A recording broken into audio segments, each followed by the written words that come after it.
just watch. Come on.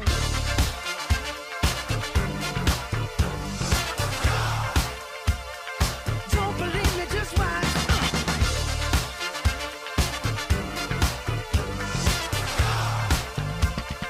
Don't believe me, just watch. On a le patron de BPI qui dit dans l'interview, dans le numéro qu'on a fait sur Startup Nation, que la France est une Californie qui s'ignore. Est-ce que c'est un propos que vous retenez, ou est-ce que, je sais que vous aviez dit, il y a quand même un modèle français spécifique. Et quel est le modèle français, même si c'est bien de pouvoir s'inspirer aussi des grands exemples qui viennent d'outre-Atlantique? Alors c'est peut-être une nuance discursive, hein, linguistique. Mais c'est vrai que dans la tribune, vous avez titré Startup Nation. Moi, j'adore Startup République. J'adore République numérique parce que c'est vrai que la France est une république. C'est quand même le fondement de son histoire. C'est ce qui a construit nos institutions, construit notre modèle social. Ce logiciel républicain, il faut très clairement l'actualiser. Le gouvernement s'y emploie tous les jours, notamment pour accompagner les entreprises innovantes. Mais nous sommes une république avec, par exemple, quelle différence ça fait très concrètement? Ça veut dire que je fais beaucoup de déplacements dans les territoires pour que le numérique il soit partout, non seulement dans l'accès, hein, les tuyaux, les infrastructures, mais que tout le monde puisse bénéficier de la culture numérique et des technologies qui, très souvent, que ce soit la santé, l'éducation, par exemple, se déploient au profit du plus grand nombre. Donc, la question de l'égalité d'accès, mais je crois que quand vous parliez d'un modèle français, vous vouliez aussi dire, dans la Silicon Valley, il y a un peu peut-être une dérive aujourd'hui vers l'argent à tout prix, les startups qui cherchent absolument, parce que l'argent coule à flot là-bas, et donc cherchent peut-être plus la valorisation que peut-être de construire quelque chose dans la durée. À la fois, je souhaite à tout prix que le financement privé et son marché se dynamisent en France et en Europe, d'ailleurs, parce que la problématique de l'accès au financement, même si elle s'est déplacée du stade pré-amorçage-amorçage au stade de la seconde levée de fonds, c'est toujours, à mon sens, une réalité pour beaucoup d'entreprises innovantes, beaucoup de start-up, et que dans la Silicon Valley, c'est beaucoup plus facile d'accéder à des financeurs. Mais mon choix, c'est plutôt de dynamiser le marché du capital risque, du capital développement ici, que de se tourner systématiquement vers la Silicon Valley, d'encourager un flip dans l'état du Delaware. Ce que je souhaite, vous me direz, c'est peut-être idéaliste, mais on ne fait pas de politique quand on n'a pas des idéaux, c'est vraiment de renforcer l'attractivité de la place France, des métropoles French Tech pour dynamiser ce marché de l'investissement. J'y crois et je trouve que ça bouge. Ça bouge pour l'investissement en capital, ça bouge aussi dans le corporate venture, parce que j'ai souvent dit que l'an 2 de la French Tech, c'était celui de l'innovation ouverte, et pour ça, il faut que les grands groupes investissent dans des startups, participent au financement des écosystèmes, et ces grandes entreprises, qui sont aussi notre force de frappe à l'international, elles le font de plus en plus. Il y a des multiplications d'annonces dans les mois et les semaines récents qui prouvent que les fonds grossissent, qu'il y a du co-investissement avec des investisseurs privés, que l'approche accélération, qui est celle choisie pour la French Tech, où la BPI va investir avec des financiers privés dans des accélérateurs des métropoles French Tech, c'est la bonne. Et d'ailleurs, j'espère que d'ici quelques semaines, je serai en mesure d'annoncer les 2 premiers projets d'accélérateurs qui bénéficieront de ce soutien spécifique. Alors, sur la French Tech, qui est une spécificité française, on n'a pas d'American Tech, puisque c'est la Silicon Valley quelque part.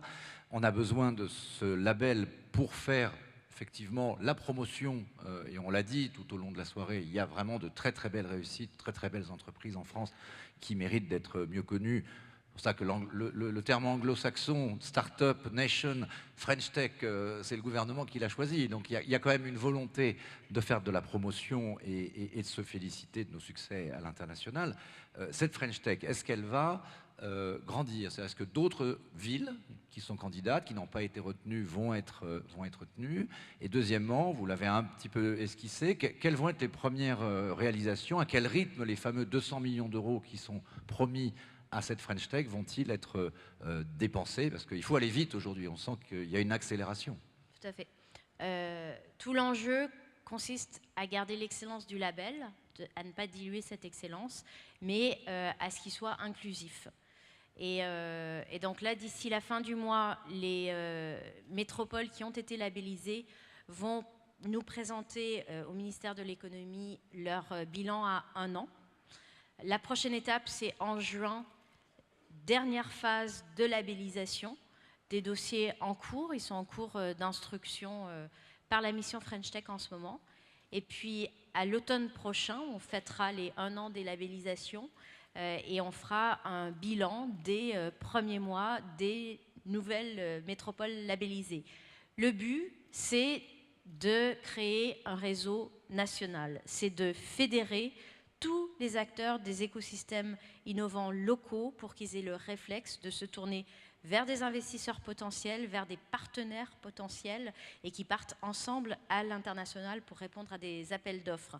Il ne s'agit aucunement de mettre les territoires en concurrence, au contraire, on réalise qu'il y a de très fortes complémentarités, y compris thématiques, entre certains endroits qui sont plus medtech, d'autres plus tournés vers des technologies agricoles, par exemple, ou vers la cybersécurité.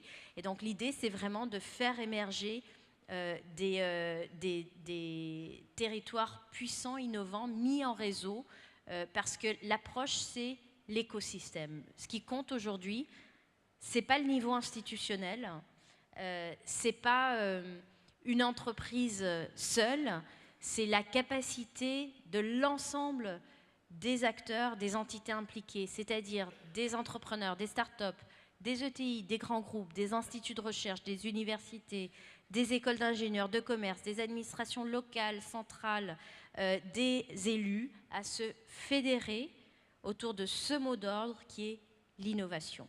L'innovation en France et une équipe de France innovante qui part ensemble à l'international. Alors votre autre actualité très, très proche, c'est la fameuse loi numérique qu'on attend, que tout le monde de la French Tech attend, que tous les acteurs du numérique attendent. Est-ce que cette loi va être présentée au Conseil des ministres comme on le laisse entendre avant l'été? Et quand est-ce qu'elle sera discutée? Donc quel est le calendrier? Et deuxièmement, est-ce que vous pouvez nous en dire un petit peu plus sur les contenus? Parce qu'il y a eu beaucoup de concertations. Donc ça serait intéressant que vous nous disiez sur les quelques points clés, sur ce que vous pouvez nous en dire en tout cas, qu'est-ce qui a été arbitré finalement? Tout à fait. Alors, la prochaine étape importante pour le numérique dans notre pays sera la présentation au Premier ministre du rapport préparé par le Conseil national du numérique, qui est issu de la concertation, un rapport qui inclura de très nombreuses propositions issues elles-mêmes des contributions qui ont été faites par les 4000 organisations, associations, ONG, syndicats, entreprises et particuliers qui ont participé à la concertation. Et avec pour objectif non seulement la remise de ce rapport, mais aussi la publication par le gouvernement, c'est-à-dire l'ensemble des ministères, de l'ambition numérique de la France. J'insiste là-dessus parce qu'on parle beaucoup de la loi et on parle beaucoup des textes dans notre pays, mais l'action politique, l'action gouvernementale au quotidien, elle passe très souvent, je dirais même le plus souvent, par des mesures concrètes en faveur des entreprises en particulier qui ne relèvent pas de l'ordre législatif. Donc moi, j'attends de cette stratégie nationale que, bien sûr, elle liste les ambitions du ministère de l'économie, de l'industrie et du numérique pour faire de notre pays un leader incontournable du numérique dans le monde, mais aussi de tous les autres ministères, parce qu'aujourd'hui, le numérique concerne tous les secteurs, il est à tous les niveaux d'enjeux. C'est complètement transversal. Et c'est complètement transversal. Donc voilà la première étape. Seconde étape, Alors, est-ce qu'il y aura quand même une loi, quand même? Tout à fait. Présentation, ça a été arbitré, comme on dit dans le jargon politique, tout récemment. J'ai vu le Premier ministre, j'ai vu le Président de la République qui m'ont rappelé à quel point pour eux, il est important d'avoir un texte rassembleur, d'avoir un texte ambitieux, transversal et donc interministériel sur le sujet du numérique en France.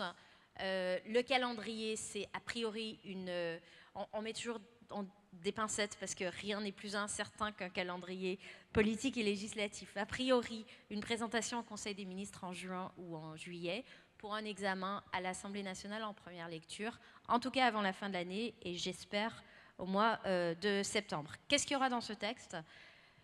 3 volets essentiellement, croissance, confiance, inclusion. Croissance, c'est l'innovation, ce sont les startups.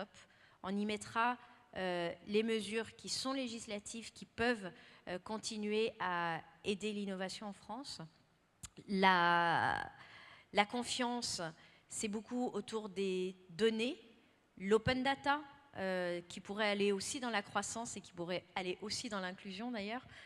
Open data, donc une transposition de la directive européenne sur ce sujet, mais on ira plus loin, parce que moi je veux que la France soit le pays numéro 1 de l'open data dans le monde. Il y aura des aménagements autour des données personnelles, avec par exemple un régime juridique potentiellement sur la mort numérique. Aujourd'hui, quand on est mort, on est mort, y compris pour son profil sur les réseaux sociaux, rien ne prévoit ce qu'on fait. Donc là, ça sera un volet très juridique sur les missions de la CNIL, par exemple. Et puis peut-être la création d'une nouvelle catégorie de données, les données d'intérêt général, où on ouvrira des données d'ordre commercial qui pourront être utilisées par la communauté et notamment les startups pour créer des nouveaux services, des nouveaux produits innovants. Donc ça, c'est le volet data. Et puis un troisième volet sur l'inclusion. Quand je dis le numérique partout et pour tous, partout, ça sera des dispositions qui assurent que la fibre, notamment, peut être partout. Et puis un volet sur l'accessibilité des outils numériques, notamment à destination des personnes en situation de handicap. Voilà, grosso modo, le cadre législatif à attendre. On va s'arrêter dans une minute. Je sens qu'on va me dire qu'il faut arrêter, mais je voudrais poser rapidement 2 autres petites questions. Est-ce que cette loi va permettre aux startups, celles qui sont là, de faire plus de choses, d'avoir plus de liberté pour créer, pour innover, pour lancer de nouveaux business? Première question. Et deuxième question, je sais que, parce qu'on a beaucoup parlé de open innovation, de relations entre startups et grands groupes, je sais grâce à Delphine en particulier, qui m'en a parlé, que vous travaillez sur une charte de l'open innovation. Où est-ce qu'en est cette charte qui viserait à donner des règles de bienséance et de bon usage, des règles de politesse et d'éviter que les startups soient écrasées par les grands groupes? Est-ce que ce texte ou cette charte pourrait voir le jour rapidement? Alors, qu'attendre pour les startups de la loi? Il ne faut surtout pas attendre la loi. C'est-à-dire que tous les jours, j'essaie, en tout cas, je m'emploie à aider les startups. On fait beaucoup, notamment sur le financement, sur l'accès au marché, sur la commande, qu'elle soit publique et privée. Un exemple tiré de mon quotidien. Ce matin, je pilotais le plan industriel sur la e-santé avec la ministre de la Santé et j'ai insisté sur l'importance pour les startups d'avoir accès aux achats publics innovants de la part des établissements hospitaliers pour aider la medtech française à croître ici. C'est un exemple, mais ils sont nombreux. On aura une étape intermédiaire, je ne sais pas encore quel nom elle portera, les assises de l'entrepreneuriat ou la conférence économique au mois de juin. Toujours est-il que ça sera aussi l'occasion de mettre sur la table toutes les demandes des startups pour continuer à les aider. Sur l'open innovation. Alors, les grands groupes ont tout intérêt à travailler avec les startups parce qu'aujourd'hui, la disruption, elle peut venir de partout et elle vient très vite. Donc, soit on ferme les yeux en espérant que ça passe et ça ne passera pas, soit on anticipe et pour anticiper, il faut être en lien très étroit avec l'écosystème de start-up.